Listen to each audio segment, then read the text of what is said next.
Yaldabaoth, el dios ciego del gnosticismo, origen, mito y simbolismo en las fuentes antiguas. ¿Y si el dios que gobierna el mundo no supiera que no es Dios? Durante siglos, su nombre fue borrado. Los obispos lo llamaron impostor. Los teólogos, herejía. Los modernos, mito. Pero en 1945, unos papiros enterrados en el desierto egipcio hablaron. Y dijeron la verdad que el mundo había olvidado: Yaldabaoth no es un demonio. Es algo mucho más inquietante. Un dios ciego. Un arquitecto del cosmos que construye una prisión creyendo que erige un templo. Un ser que ruge como un león, se retuerce como una serpiente, y se autoproclama único, sin saber que su poder es prestado, su origen es un error, y su creación, una sombra. En estos textos antiguos, escritos en copto, traducidos de un griego ya perdido, no hay maldad deliberada. Hay ignorancia constitutiva. No hay rebelión. Hay soledad ontológica. Y en esa ceguera, todo se edifica: los cielos, el destino, el cuerpo humano, incluso el paraíso. Porque Adán no fue encerrado como castigo. Fue protegido de un Dios que no sabía que en su criatura latía una chispa del pleroma. Este no es un viaje al mal. Es un descenso al abismo de la soberanía sin fundamento. Aquí no se invoca el miedo. Se despierta la lucidez. Porque el verdadero peligro no es el mal que actúa con conciencia, sino el orden que se impone desde la ignorancia, y se cree divino. Bienvenido al mundo tal como lo vieron los gnósticos. Donde quien todo lo ordena, no conoce su origen. Y donde ver al demiurgo tal como es el primer paso hacia la libertad. Viaja con nosotros a través de nuestro mundo imaginario Izzi. Esta narración parte de una idea de Isabel Aguirre y Ángel Pons para estudiar las grandes cosmogonías y los arquetipos del pensamiento antiguo. Esperamos que os guste. Comenta, suscríbete al canal y déjanos tu apoyo con un me gusta. Gracias. Capítulo 1. Introducción general y marco teórico. Hay un nombre que el mundo olvidó pero que el cosmos nunca ha dejado de temer: Yaldabaoth. No es un dios del mal como quisieron hacernos creer los guardianes del orden ni un demonio nacido del caos primordial, sino algo mucho más inquietante. Un dios que se cree único sin haber salido jamás del abismo que lo engendró. Su tragedia no es la rebelión sino la ilusión de soberanía nacida de la más absoluta soledad ontológica, y en esa condición construye un mundo que cree perfecto sin advertir que solo está forjando una prisión. A diferencia del demiurgo platónico del Tímeo, que conoce el bien y actúa con benevolencia, aunque limitada, Yaldabaoth ignora su propia ignorancia. Su condición defectuosa no es accidental, sino ontológica, y por eso su creación no es una mímesis imperfecta del orden inteligible, sino una imitación ciega de una sombra que él mismo considera real. Durante siglos su historia fue enterrada bajo capas de condena. Los primeros obispos lo llamaron impostor, los teólogos lo borraron como herejía, y cuando el pensamiento moderno lo redescubrió lo vistió con trajes ajenos, psicológicos, literarios, esotéricos. Pero en los papiros de Nag Hammadi, manuscritos ocultos en el desierto egipcio hacia el siglo IV, su voz resurge sin intermediarios. Allí no se le presenta como enemigo del Altísimo sino como el fruto de un error trágico: el impulso solitario de Sofía, la sabiduría, que quiso engendrar sin pareja, sin consentimiento del pleroma, y dio a luz no a una sombra rugiente con forma de león, no por maldad sino por soledad ontológica. Este no es un relato sobre la caída del hombre sino la historia de la caída del propio cosmos, porque en el gnosticismo antiguo el problema no es la desobediencia humana sino la ignorancia constitutiva del que todo lo ordena. Yaldabaoth no miente cuando dice: yo soy Dios, y no hay otro fuera de mí. Él cree su propia ilusión, y en esa creencia modela cielos, nombra arcontes, moldea cuerpos, sin saber que en el corazón de su creación ya late una chispa que no es suya, una chispa del pleroma, una semilla de aquello que él, precisamente, ha perdido. Por eso estudiar a Yaldabaoth no es adentrarse en una leyenda oscura sino desmontar la fachada del poder que se autoproclama absoluto. Es preguntarse qué pasa cuando quien gobierna el mundo no conoce su origen y qué sucede cuando el arquitecto del destino no sabe que su autoridad es derivada, y qué sucede cuando el arquitecto del destino no sabe que está copiando sombras. Las respuestas, escritas hace 18 siglos, siguen resonando con una claridad incómoda, porque el verdadero peligro no Es el mal que actúa con conciencia sino el orden que se impone desde la ignorancia y se cree divino. Capítulo 2. Fuentes primarias y problemas textuales. Durante más de 1500 años, todo lo que se supo del gnosticismo vino de sus enemigos. Los obispos, los heregiólogos, los defensores del orden eclesiástico contaron su historia como si fuera una fábula del error, una desviación que merecía olvido. Hasta que en 1945, unos campesinos egipcios encontraron 13 códices enterrados bajo una roca cerca de Nag Hammadi, y en ellos, escritos en copto pero traducidos de un griego mucho más antiguo, estaban las palabras que los gnósticos habían guardado para sí mismos. Entre ellos, 3 tratados se alzan como pilares para entender a Yaldabaoth: el libro secreto de Juan, la hipóstasis de los arcontes y el sobre el origen del mundo. No son mitos sueltos ni alegorías vagas, sino cosmogonías estructuradas, con una lógica interna tan rigurosa como la de cualquier sistema filosófico antiguo. El libro secreto de Juan, transmitido en 4 versiones distintas, es el más completo. Allí se despliega la teogonía del pleroma, el impulso solitario de Sofía y el nacimiento del demiurgo con una precisión que asombra. La versión larga, conservada en el Códice Segundo, incluye casi 200 líneas que la versión corta omite, y en ella se revela la esencia trágica de Yaldabaoth. No es un monstruo consciente, sino un ser que no conoce su madre, ni su origen, ni su fuerza. Apócrifo de Juan. Códice 2, página 1, línea 11. La hipóstasis de los arcontes, en cambio, viste esa ontología con imágenes míticas: el león rugiente, las 7 cabezas, la intervención de Norea, mientras que el sobre el origen del mundo mezcla elementos del Génesis, de la mitología egipcia y de la apocalíptica judía para construir una narrativa más densa, aunque más fragmentaria. Juntos, estos textos no ofrecen una sola versión, sino una sinfonía de voces que comparten el mismo diagnóstico: el cosmos material es obra de un poder que ignora su propia limitación. Pero no podemos leer estos textos sin reconocer que llegaron a nosotros a través de una transmisión frágil. Fueron copiados por monjes coptos en el siglo IV, traducidos de originales griegos hoy perdidos, y algunos pasajes muestran inconsistencias que delatan múltiples capas de redacción. En el sobre el origen del mundo, por ejemplo, Yaldabaoth a veces actúa solo y otras es asistido por Samael y Saklas, lo que sugiere que el texto fue ampliado o recompuesto. En la hipóstasis de los arcontes, su nombre aparece transliterado del arameo al griego, señal de que ya circulaba en círculos helenohablantes antes de ser fijado en copto. Estas variantes no son errores, sino pistas. Nos hablan de una doctrina viva, discutida, reinterpretada, pero siempre fiel a su núcleo, la crítica al demiurgo que se cree Dios. Y aunque los textos de Nag Hammadi son nuestra fuente principal, no podemos ignorar los testimonios de Ireneo de León y Hipólito de Roma, no porque sean neutrales, todo lo contrario, sino porque, en su furia polémica, preservaron detalles que confirman lo que los papiros dicen. Ireneo, escribiendo hacia el año 180, describe a los barbelognósticos con una fidelidad sorprendente. Sofía engendra sin compañero, da a luz a un ser ciego que se autoproclama único, y ese relato coincide casi palabra por palabra con el libro secreto de Juan.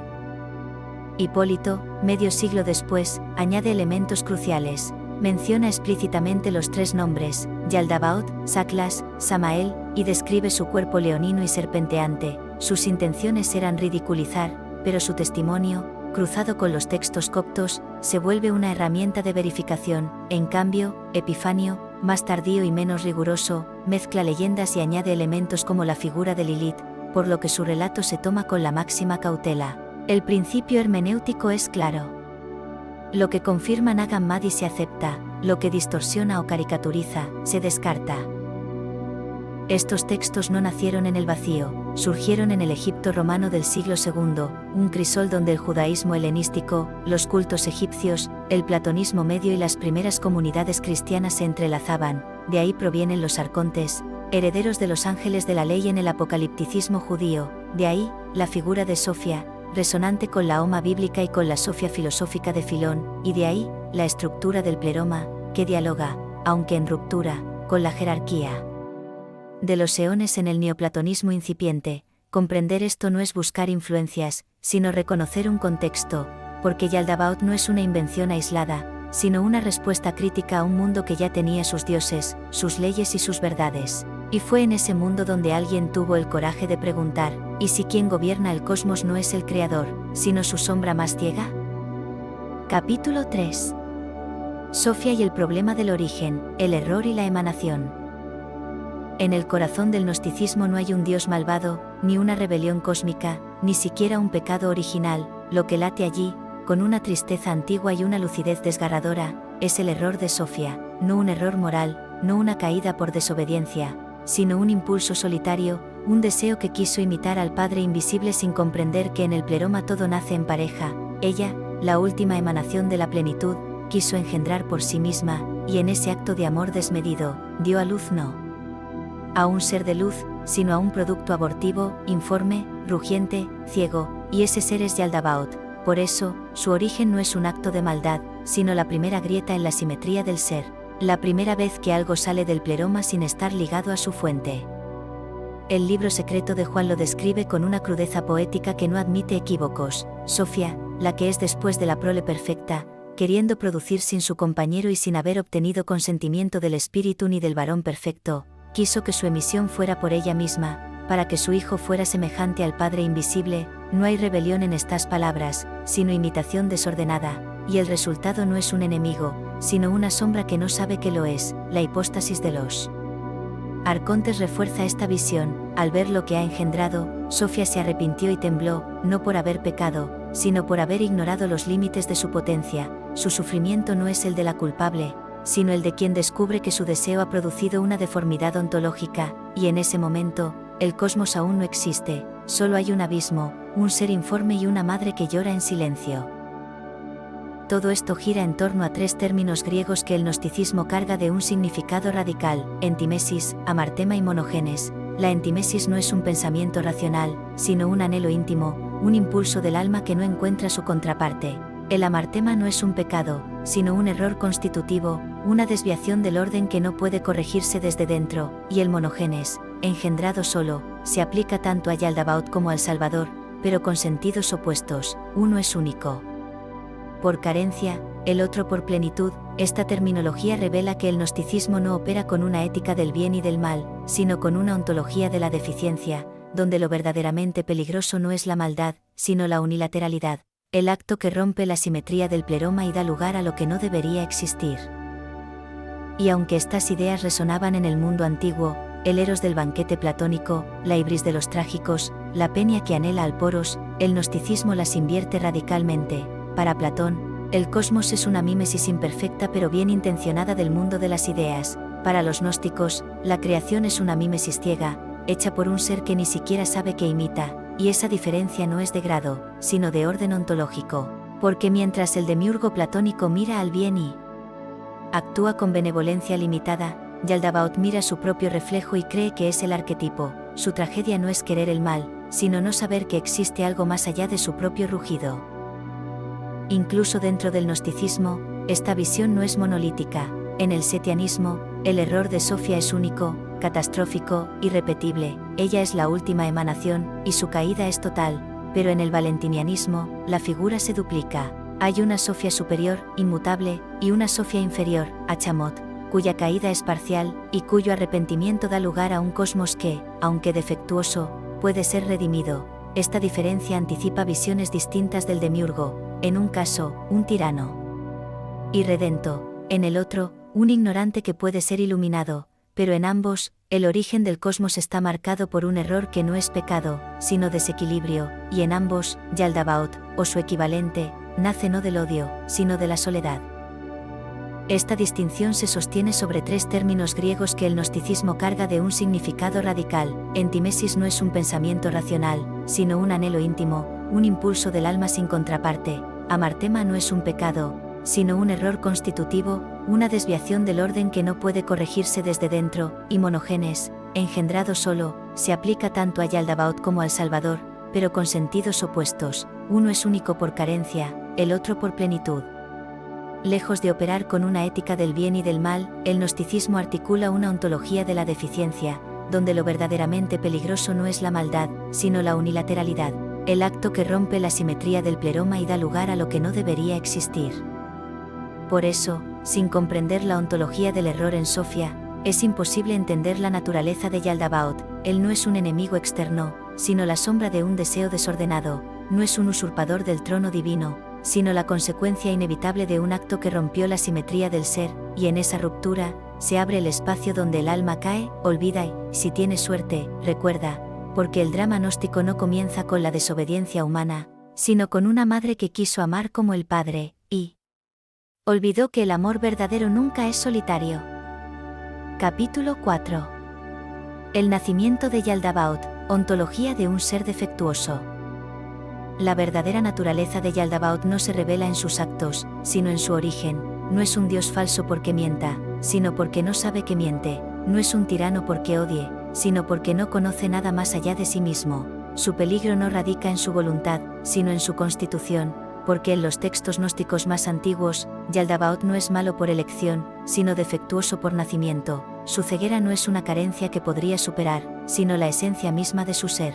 Y en esa ceguera, todo lo que hace, crear, gobernar, nombrarse Dios, se convierte en una tragedia ontológica, no en una conspiración del mal. El libro secreto de Juan lo describe con una crudeza que no admite metáforas piadosas. Su producto fue un ser informe, moviéndose en las aguas del abismo. Su aspecto era como de una serpiente con 7 cabezas, y sus ojos arrojaban fuego.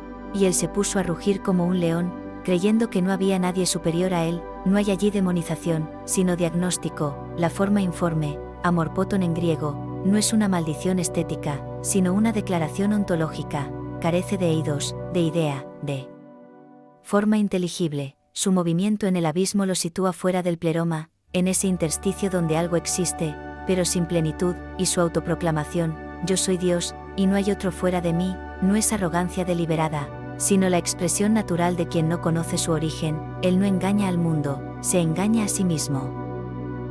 Esta ignorancia no es accidental, ni superable, es constitutiva. Yaldabaoth no conoce a Sofía, no sabe que su poder proviene de ella, no advierte que el pleroma lo trasciende, y en esa triple ceguera, modela un cosmos que cree perfecto, sin advertir que es una cárcel. Su creación no es obra de un artesano consciente, sino de un ser que imita sin modelo, que copia sombras creyendo que son realidades. Por eso, su mundo no es el mejor posible, como en Platón, ni una manifestación del verbo, como en el hermetismo, sino la única forma posible cuando el ser defectuoso se cree pleno. Su error no es ético, es metafísico, y por eso no puede corregirse desde dentro del sistema que él mismo ha construido.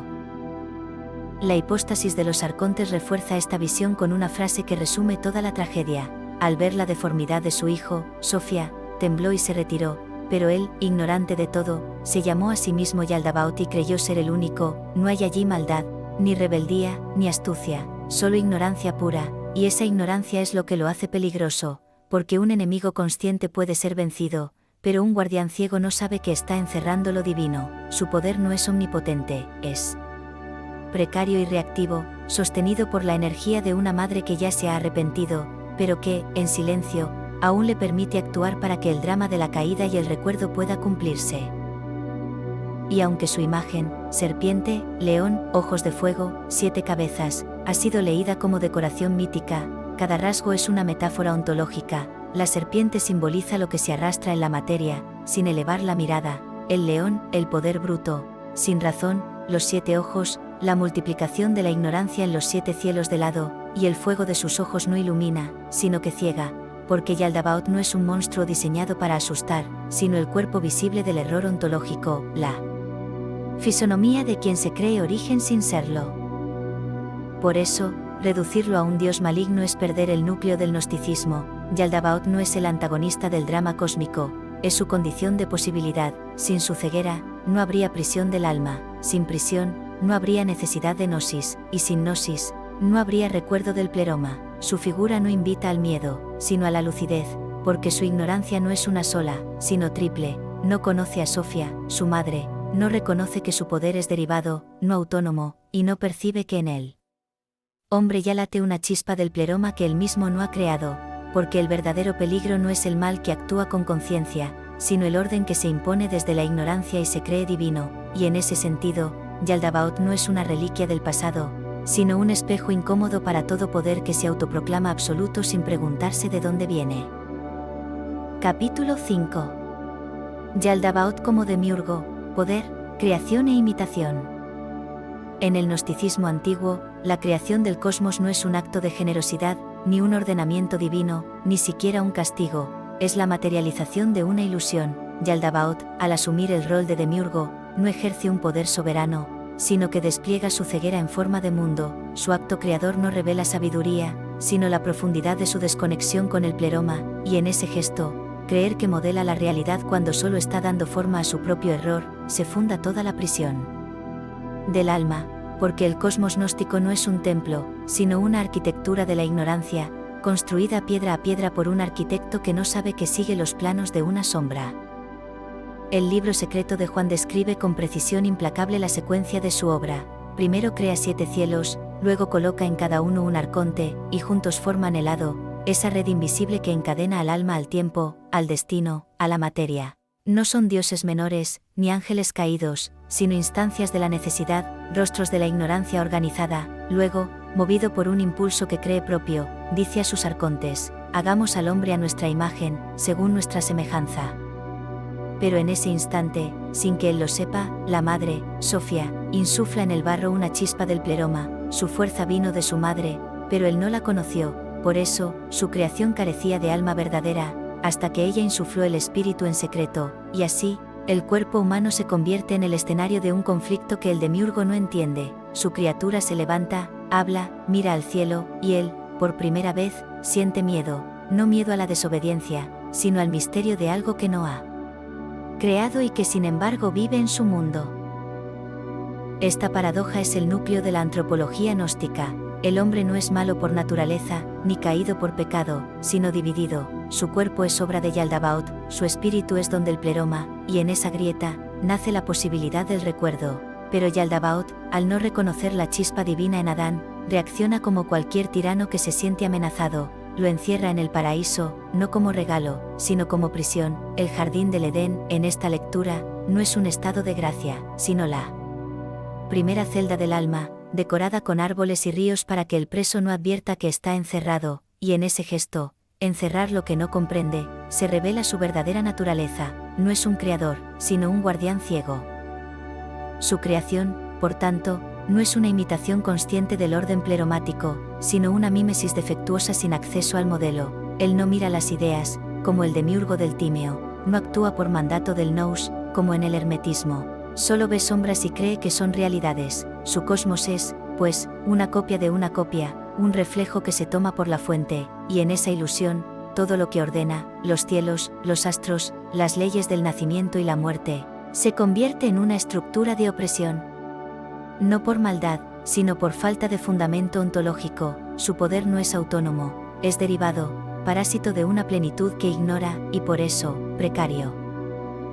Él sobre el origen del mundo lo confirma con una frase que resume toda la ironía cósmica. Yaldabaoth no supo que el espíritu había entrado en el hombre. Esa ignorancia no es un detalle anecdótico, es la clave de la soteriología gnóstica, porque si el demiurgo supiera que el alma humana contiene una chispa del pleroma, jamás permitiría su existencia, pero como no sabe, la prisión se construye con las propias manos del carcelero, y en su interior, sin que él lo sospeche, late la semilla de su propia derrota. Su creación, pensada para perpetuar su soberanía, se convierte en el campo donde la gnosis florecerá. Por eso, la cosmogonía gnóstica no es un relato alternativo sobre el origen del mundo, sino una alegoría ontológica del poder ignorante. Yaldabaoth no es un dios rival, sino el rostro de todo orden que se funda en la unilateralidad, y su mundo, lejos de ser una manifestación del mal, es lo que sucede cuando lo defectuoso se cree pleno. El verdadero drama no es la caída del hombre, sino la creación del cosmos por quien no tenía derecho a crearlo,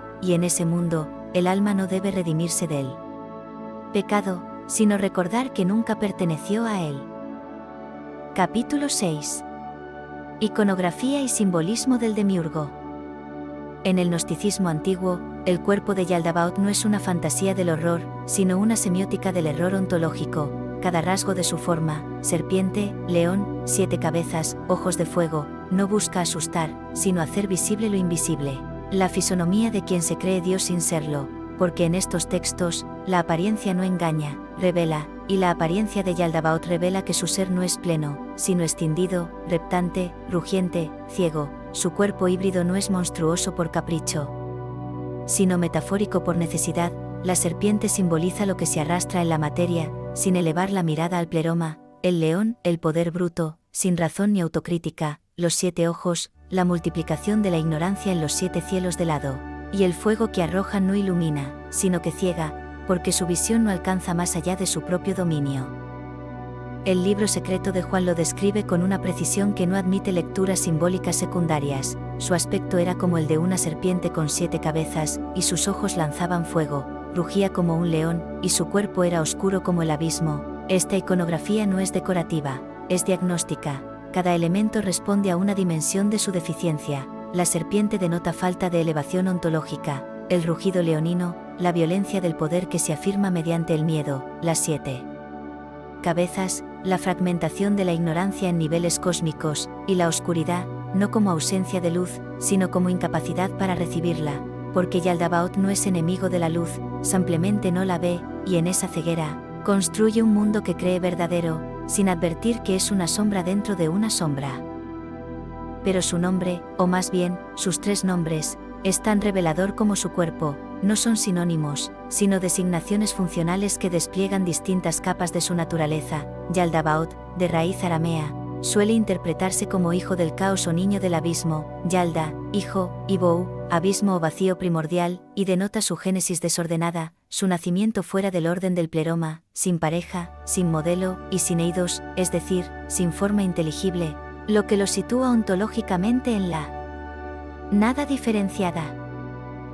Saklas, del arameo sakla, que significa necio o ignorante, no es un insulto, sino una categoría gnosiológica, designa a quien no conoce su origen ni su límite, y por eso se cree soberano. Y Samael, nombre hebreo que puede leerse como el veneno de Dios o la ceguera de Dios, establece un vínculo crítico con la tradición del Antiguo Testamento, no para demonizar a Yahvé, sino para interpretar al demiurgo como la proyección cósmica de un poder que, aunque cree actuar en nombre de lo divino, en realidad opera desde la ignorancia. Juntos, estos nombres forman una tríada simbólica que expresa, respectivamente, su génesis, su naturaleza y su función cósmica.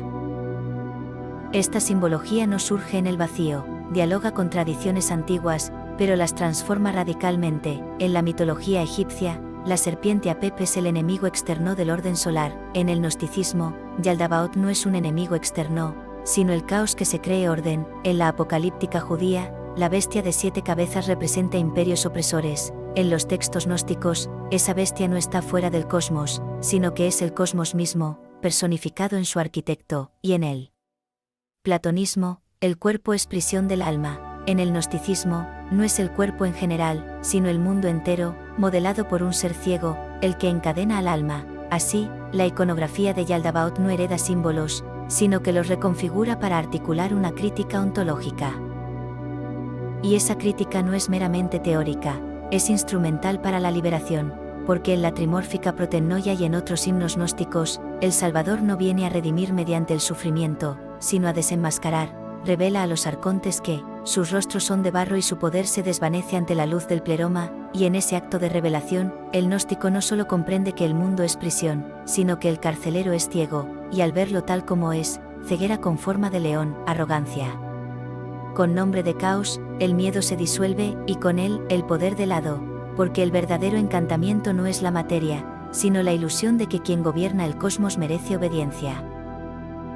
Por eso, la iconografía y la onomástica de Yaldabaoth no son adornos míticos, sino claves hermenéuticas, permiten al oyente distinguir entre apariencia y realidad, entre poder y plenitud, entre prisión y origen, y en ese discernimiento, nace la gnosis, no como conocimiento abstracto, sino como visión liberadora, porque ver al demiurgo tal como es, no como demonio, sino como error con rostro, es el primer paso para recordar que el alma nunca perteneció a su mundo, y que su verdadero hogar está más allá de los 7 cielos, en el silencio del pleroma, donde todo nace en pareja, y nada se engendra en soledad. Capítulo 7. Divergencias doctrinales, setianos versus valentinianos. El gnosticismo no fue una secta uniforme, ni una doctrina monolítica, sino un archipiélago de sistemas que, aunque compartían una intuición crítica común, la sospecha hacia el orden cósmico, divergían profundamente en su diagnóstico y su esperanza. Y en esa pluralidad, dos corrientes se alzan con una claridad sobresaliente, el setianismo y el valentinianismo, y en ambas, la figura del demiurgo, ya sea llamado Yaldabaoth o simplemente el demiurgo ignorante, se transforma según la lógica interna de cada visión del cosmos, porque mientras los setianos lo presentan como un tirano ciego e irredento, los valentinianos lo reinterpretan como un ser ignorante pero susceptible de iluminación, y en esa diferencia no hay contradicción, sino dos respuestas distintas a la misma pregunta: ¿puede el orden defectuoso ser redimido, o debe ser trascendido?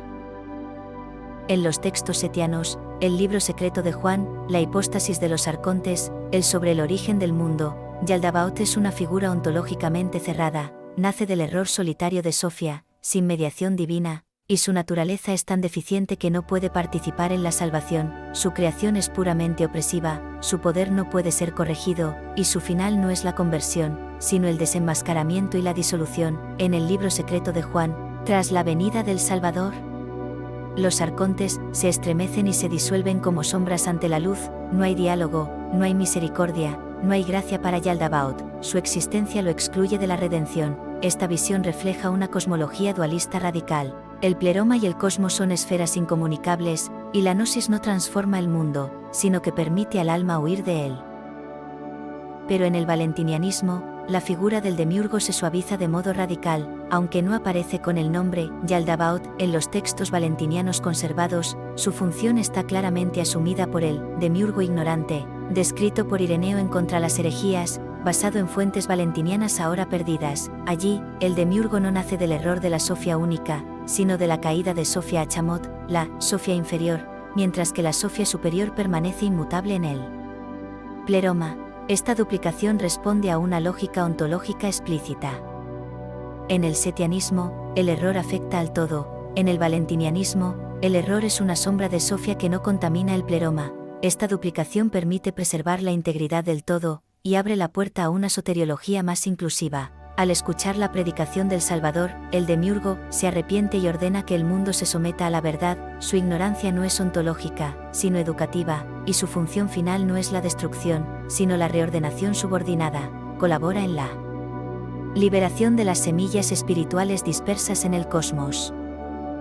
Esta divergencia no es marginal, es estructural. En el setianismo, el cosmos es una prisión absoluta, y el alma debe escapar sin mirar atrás. En el valentinianismo, el cosmos es un campo de cultivo, y el demiurgo, una vez iluminado, se convierte en un intendente provisional del plan divino. La diferencia responde a visiones distintas sobre la naturaleza del error y la posibilidad de redención universal. Mientras los setianos reservan la gnosis a los perfectos, los valentinianos admiten tres naturalezas, espiritual, psíquica y material, y conceden al demiurgo un lugar en la economía de la salvación. Y aunque ambos sistemas comparten la crítica al poder cósmico, uno lo niega, y el otro lo reintegra bajo una jerarquía superior. Ireneo de Lión, aunque hostil a ambas corrientes, reconoce claramente esta diferencia. En su relato, los valentinianos afirman que el demiurgo, al oír la verdad, se convirtió y ahora gobierna el mundo bajo la dirección del Salvador, mientras que los setianos sostienen que es un enemigo irredento, cuyo nombre es Yaldabaoth. Este testimonio, contrastado con los textos de Nag Hammadi, confirma que la diversidad doctrinal era real, no una proyección de los heregiólogos, y revela que el gnosticismo no fue una herejía, sino un laboratorio de cosmologías alternativas, donde la figura del demiurgo sirvió como termómetro del grado de esperanza que cada grupo depositaba en el orden del mundo. Por eso, hablar de gnosticismo como si fuera una unidad es un error metodológico. La comparación entre setianos y valentinianos no es un añadido erudito, sino esencial para comprender la riqueza del pensamiento gnóstico antiguo, porque Yaldabaoth no es una constante mítica, sino un espejo de la cosmología que lo engendra. En el setianismo, su irreductibilidad refleja un universo escindido; en el valentinianismo, su convertibilidad expresa una visión más integradora del cosmos, y en ambos casos, su figura no invita al miedo, sino a la reflexión. ¿Es el mundo una prisión que debemos abandonar, o un sueño del que debemos despertar, ayudando incluso a su soñador? Capítulo 8. Recepción histórica y transformaciones del demiurgo, hasta 1955. Aunque el gnosticismo organizado desapareció como corriente visible al final de la antigüedad, la figura de Yaldabaoth nunca fue olvidada, fue absorbida, transformada, reutilizada. Su nombre cayó en desuso, pero su estructura crítica sobrevivió en múltiples tradiciones intelectuales, desde la herejología patrística hasta el humanismo renacentista, siempre como símbolo de aquello que se autoproclama absoluto sin fundamento ontológico. El rastro de Yaldabaoth puede rastrearse a lo largo de los siglos, no como una leyenda fija, sino como un arquetipo en movimiento, que cada época reinterpretó según sus propias batallas espirituales y filosóficas. Los primeros en preservarlo fueron sus enemigos. Ireneo de Lión, en su Contra las herejías, describe con notable precisión la cosmogonía de los barbelognósticos, incluyendo el nacimiento de Yaldabaoth a partir del error de Sofía. Su intención era condenar, pero su relato es tan detallado que permite reconstruir la doctrina setiana con fidelidad. Hipólito de Roma, en su refutación de todas las herejías, va aún más lejos. Menciona explícitamente los tres nombres, Yaldabaoth, Saklas, Samael, y describe su cuerpo leonino y serpenteante. Aunque su tono es burlón, su testimonio coincide con los textos de Nag Hammadi en puntos esenciales. Así, la paradoja es clara: los padres de la Iglesia, al querer enterrar al gnosticismo, le dieron una tumba textual que lo mantuvo vivo hasta su redescubrimiento. En el mundo neoplatónico, la figura del demiurgo defectuoso no fue adoptada, pero sí confrontada. Plotino, en su crítica a ciertos platonistas heterodoxos, en el libro segundo de sus Eneadas, Tratado noveno, que despreciaban el cosmos como obra de un ser inferior, defiende la bondad del cosmos contra quienes lo llaman prisión. Esta defensa solo tiene sentido si existía una corriente poderosa que así lo consideraba, y aunque Plotino rechaza su visión, su crítica confirma que la idea de un demiurgo ciego ya circulaba entre los círculos filosóficos de Alejandría. Por su parte, el Corpus Hermeticum, especialmente en el Poimandres, presenta un demiurgo que actúa como agente del nous, no como ser ciego. Sin embargo, su énfasis en la caída del alma y la necesidad de regresar al origen muestra una afinidad temática profunda con el gnosticismo, aunque no doctrinal. Con el paso de los siglos, corrientes como el maniqueísmo y el catarismo heredaron la lógica dualista del gnosticismo. Aunque sin mencionar a Yaldabaoth, el maniqueísmo distingue entre el reino de la luz y el príncipe de las tinieblas, cuyo reino material es hostil al alma. El catarismo, en el libro de los dos principios, habla de un Dios del mundo que se opone al Dios verdadero. En ambos casos, la estructura es claramente gnóstica. El cosmos no es obra del Dios supremo, sino de un poder inferior, pero como no citan fuentes gnósticas directas, su relación es de afinidad ideológica, no de transmisión textual. Fue en el Renacimiento, con el redescubrimiento de textos herméticos y neoplatónicos, cuando la figura del demiurgo inferior reapareció con fuerza. Giovanni Pico della Mirandola, en sus conclusiones y en el Heptaplus, distingue entre el Dios verdadero y el demiurgo del mundo inferior, influenciado por la llamada literatura caldea y por autores como Plotino. Johannes Reuchlin, en Sobre el arte cabalística, integra al demiurgo en una síntesis de cábala y neoplatonismo, presentándolo como el ángel del mundo que modela la materia. Y aunque Marsilio Ficino rechazaba abiertamente el gnosticismo, su teología platónica refleja la misma tensión. El alma desea escapar del cuerpo y del cosmos. Estos humanistas no conocían los textos de Nag Hammadi, pero reconstruyeron intuitivamente la estructura gnóstica a partir de fuentes fragmentarias, mostrando que la intuición de un cosmos defectuoso nunca desapareció del pensamiento occidental. En el siglo XIX, la historiografía académica comenzó a tratar al gnosticismo no como herejía, sino como fenómeno filosófico. Ferdinand Christian Baur, en la Gnosis cristiana, fue el primero en analizarlo con rigor histórico, percibiendo la coherencia interna de la figura del demiurgo. Adolf von Arnack, en su Manual de Historia de la Dogmática, lo interpretó como una helenización del cristianismo, pero reconoció que su crítica al demiurgo era una respuesta filosófica al problema del mal. Por eso, la recepción histórica de Yaldabaoth revela una constante: cada época lo ha reinterpretado como símbolo de lo que considera opresivo. Para los padres, era la herejía; para los renacentistas, el Dios del Antiguo Testamento; para los eruditos del siglo XIX, el cosmos materialista. Pero en todos los casos, su función es la misma: cuestionar la legitimidad del poder que se autoproclama absoluto sin acceso al origen, y en eso reside su valor no como mito, sino como hermenéutica del poder, porque Yaldabaoth no es un enemigo a vencer, sino un espejo a reconocer, el espejo de todo orden que se funda en la ignorancia de su propia dependencia. Capítulo 9. El giro filológico, Nag Hammadi y la reconstrucción del gnosticismo, 1945-1985. Hasta 1945, El gnosticismo era conocido exclusivamente a través de sus adversarios. Los relatos de Ireneo, Hipólito y Epifanio, aunque valiosos, estaban atravesados por una intención polémica que distorsionaba sistemáticamente la doctrina gnóstica. El gnosticismo aparecía como un caos de mitos irracionales, una herejía dualista que negaba la bondad de la creación y vilipendiaba al Dios del Antiguo Testamento, pero el descubrimiento de 13 códices coptos cerca de Nag Hammadi, en diciembre de 1945, cambió radicalmente esta percepción. Por primera vez, los estudiosos accedieron a tratados escritos por los propios gnósticos, en primera persona, con una lógica interna coherente, una terminología precisa y una estructura filosófica rigurosa. Sin embargo, la transición desde el hallazgo al conocimiento académico no fue inmediata, estuvo marcada por disputas políticas, secretismo editorial y lentitud institucional. El hallazgo inicial fue obra de campesinos egipcios que, tras abrir uno de los códices, lo consideraron de escaso valor y lo desmembraron. Parte del material llegó al mercado negro de antigüedades, y solo gracias a la intervención de figuras como Jan Dorese, egiptólogo francés, y Gilles Quispel, historiador de las religiones neerlandés, se inició un esfuerzo por recuperar y traducir los textos. Quispel, en particular, identificó en 1952 un fragmento del libro secreto de Juan en el Códice primero de Nag Hammadi, confirmando que los herejes descritos por Ireneo tenían una literatura propia de gran complejidad. Sin embargo, el acceso a los textos fue restringido durante décadas por una junta internacional de editores, liderada por James M. Robinson, que controló la publicación hasta bien entrada la década de 1970. Solo en 1975, con el apoyo de la UNESCO y la editorial E.J. Brill, comenzó la publicación sistemática de la Coptic Gnostic Library, cuya edición crítica completa no se concluyó hasta 1985. Uno de los logros más significativos de este periodo fue la datación histórica de los tratados. Mediante análisis paleográficos, lingüísticos y comparativos, los filólogos establecieron que los textos de Nag Hammadi son traducciones coptas del siglo IV basadas en originales griegos compuestos entre mediados del siglo II y principios del III.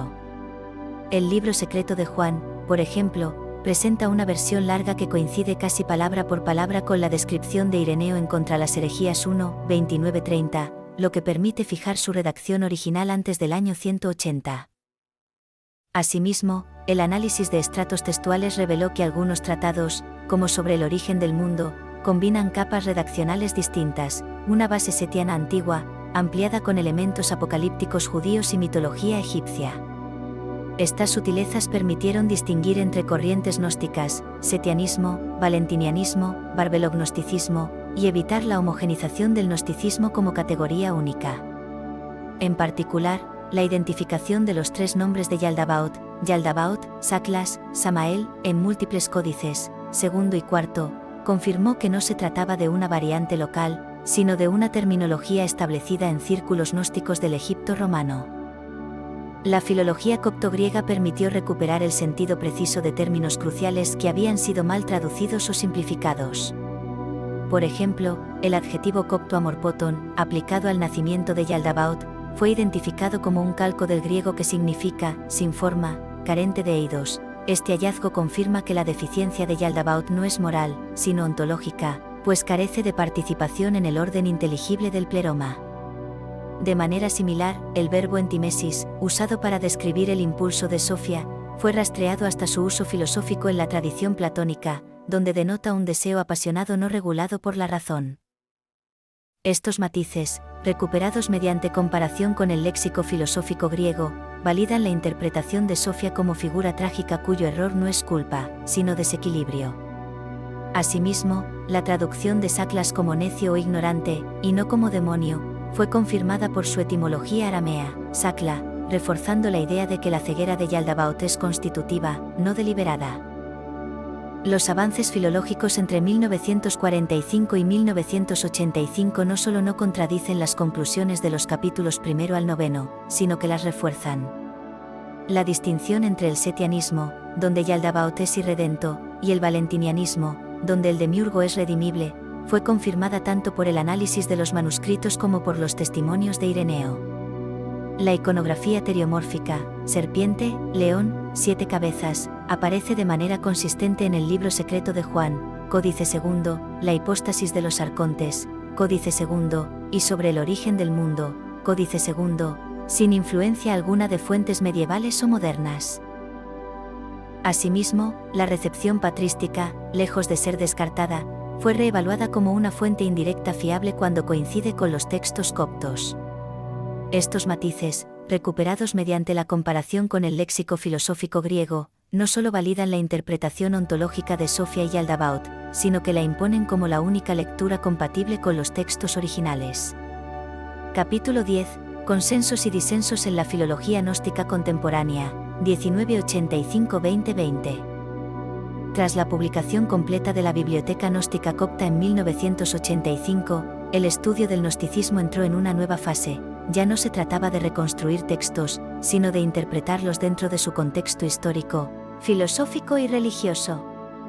En este periodo se consolidó un consenso académico sorprendente. Lejos de ser una herejía caótica o una expresión del dualismo oriental, el gnosticismo antiguo reveló una coherencia interna rigurosa, con sistemas cosmológicos, antropológicos y soteriológicos de alto nivel especulativo.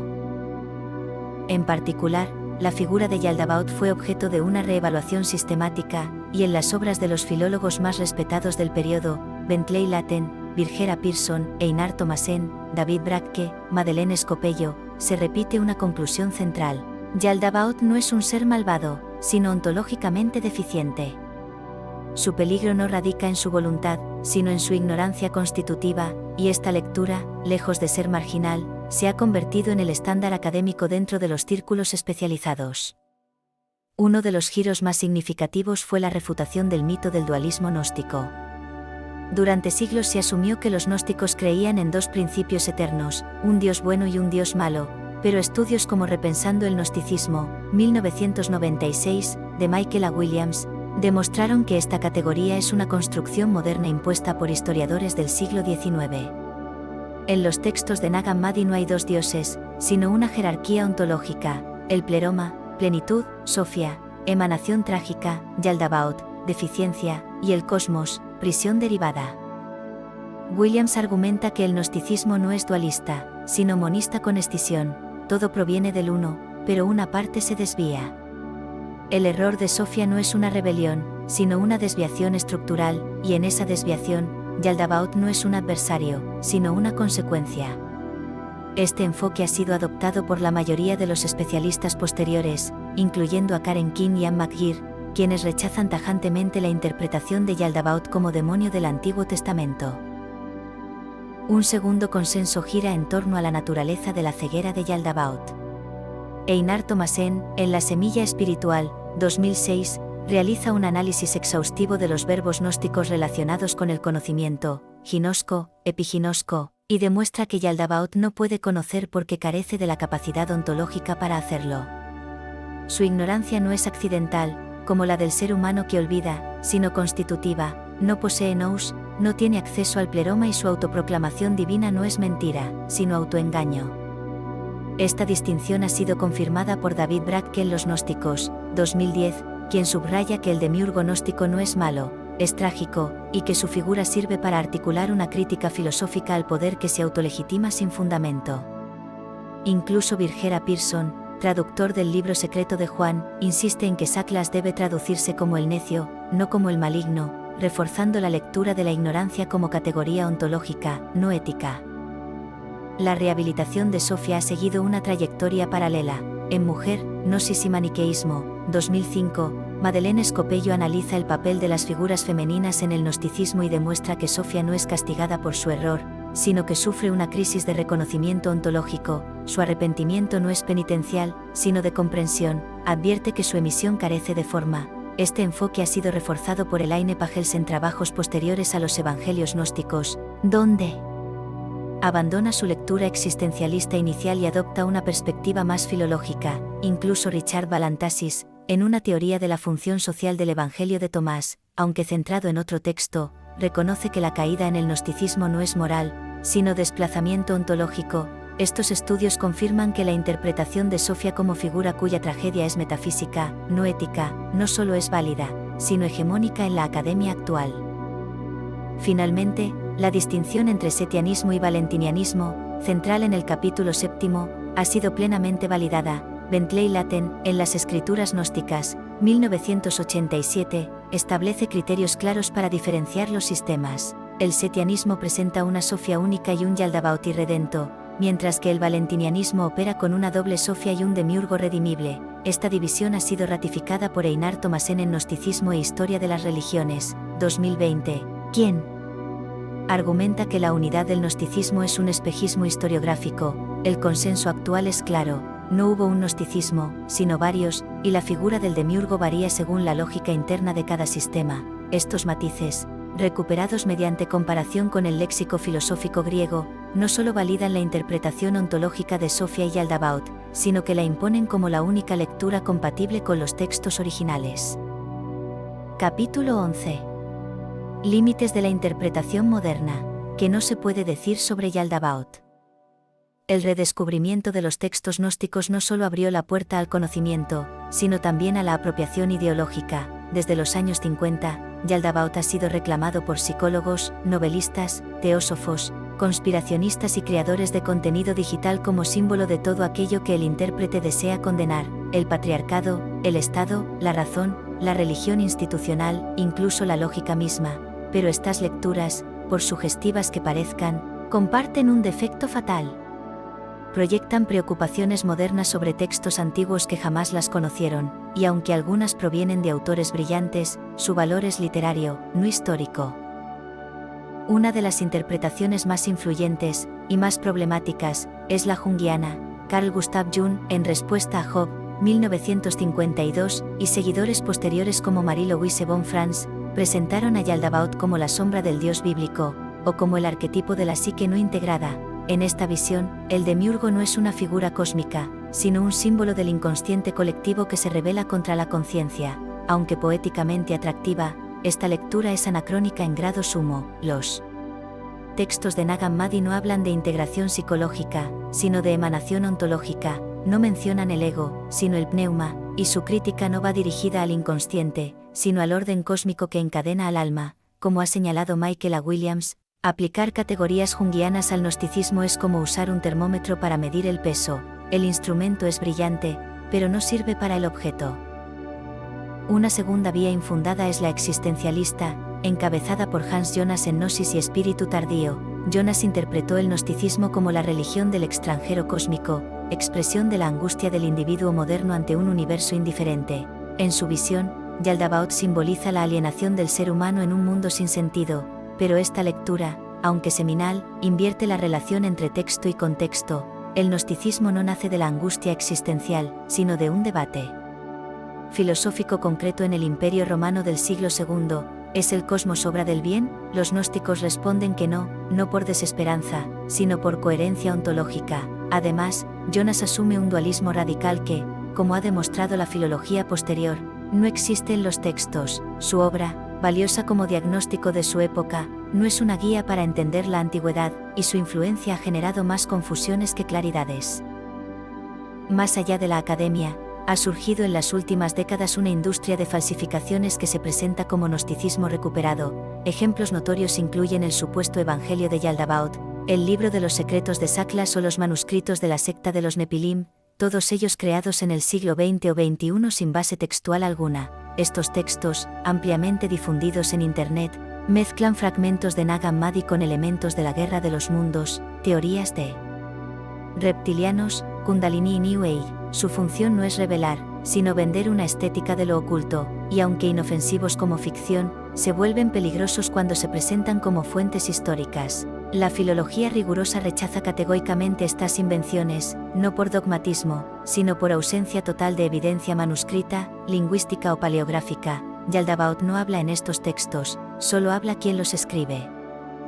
Otra tendencia común es la sincretista indiscriminada. Se afirma que el gnosticismo es lo mismo que el budismo tántrico, o que Yaldabaoth es el demiurgo alquímico, o que los arcontes son los devasvédicos. Estas afirmaciones, aunque seductoras, carecen de base histórica, lingüística o textual. El gnosticismo se desarrolló en el Egipto romano del siglo II, en diálogo con el judaísmo helenístico, el platonismo medio y las primeras comunidades cristianas. No hay evidencia de contacto con el budismo mahayana, ni con la alquimia árabe medieval, ni con el hinduismo tántrico.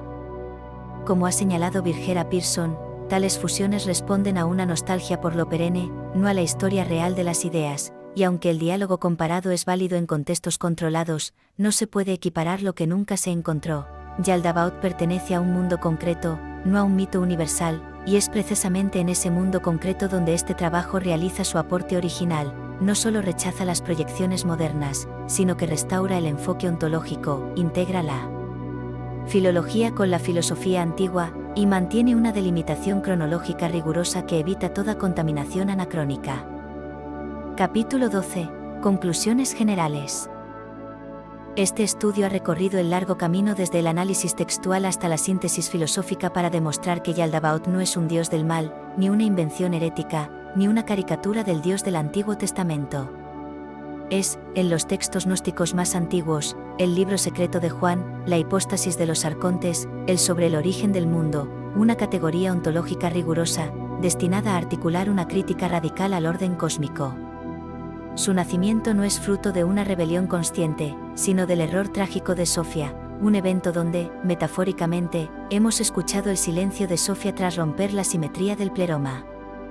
Este impulso solitario dio lugar a un ser que no conoce a su madre, no reconoce su límite y padece una soledad ontológica radical, y en esa ceguera constitutiva, modela un mundo que cree verdadero, sin advertir que es una prisión construida con las sombras de su propia ignorancia. A lo largo de los capítulos, se ha confirmado que su iconografía teriomórfica, serpiente, león, 7 cabezas, y sus 3 nombres no son adornos míticos, sino un sistema simbólico coherente. Sus 7 cabezas no son una monstruosidad gratuita, sino la multiplicación de la ignorancia en los estratos del cosmos, y sus nombres, Yaldabaoth, Saklas, Samael, expresan respectivamente su génesis caótica, su necedad ontológica, siendo Saklas no un insulto, sino una categoría gnoseológica precisa para quien carece de capacidad de conocer, y su función como veneno de Dios. Se ha revelado que la pluralidad del gnosticismo no debilita esta visión, ya sea como tirano y redento en el setianismo o como demiurgo redimible en el valentinianismo. El diagnóstico es idéntico: el cosmos no es obra del Dios verdadero, sino de un poder defectuoso. Asimismo, se ha rastreado su recepción histórica para mostrar que, aunque su nombre cayó en desuso, su estructura crítica perduró como arquetipo del poder que se cree soberano sin fundamento. Los capítulos finales han ampliado este horizonte validándolo con el giro filológico iniciado en 1945. Los estudios de Latten, Pearson, Thomasen, Braque y Scopello confirman que esta interpretación es plenamente compatible con el consenso académico. Yaldabaoth debe entenderse como un ser ontológicamente deficiente, no moralmente maligno. Esta convergencia es fruto de la fidelidad al texto. Cuando se leen los manuscritos sin prejuicios, se desentierra una verdad sepultada bajo capas de condena, que la crítica gnóstica no era un grito de desesperación, sino un acto de lucidez filosófica. Al mismo tiempo, se han descartado las lecturas junguianas o conspirativas por anacrónicas. La verdadera comprensión no nace de la proyección, sino de la disciplina. La hipótesis central de este trabajo, que Yaldabaoth es un dispositivo hermenéutico que permite distinguir entre plenitud y deficiencia, entre conocimiento y ceguera, ha sido plenamente validada. No se trata de una figura narrativa secundaria, sino del eje estructural que sostiene toda la cosmogonía gnóstica. Y es precisamente en esa validación donde reside la contribución original de este estudio. No solo rechaza las proyecciones modernas, sino que restaura el enfoque ontológico, integra la filología con la filosofía antigua, y mantiene una delimitación cronológica rigurosa que evita toda contaminación anacrónica. Al excluir las interpretaciones modernas que no respetan el contexto antiguo, se ha preservado la intención original: no proponer una huida mística, sino ofrecer una hermenéutica del poder que desafía toda pretensión de autosuficiencia. Y en eso reside su inmensa actualidad. Yaldabaoth no es una reliquia del pasado, sino un espejo incómodo para nuestro presente. En un mundo que sigue celebrando la soberanía del yo, del Estado o del orden técnico, su figura exige una pregunta radical: ¿sobre qué fundamento se asienta tu certeza? El gnosticismo antiguo ofrece una herramienta para discernir entre lo que gobierna por derecho y lo que gobierna por error. Y en esa advertencia hay una esperanza oculta: si el cosmos es obra de un ser ciego, entonces no es eterno; si el hado es tejido por arcontes temblorosos, entonces puede deshacerse. El verdadero enemigo no es el mal que actúa con conciencia, sino el orden que se impone desde la ignorancia, y se cree divino. Este ha sido solo el principio.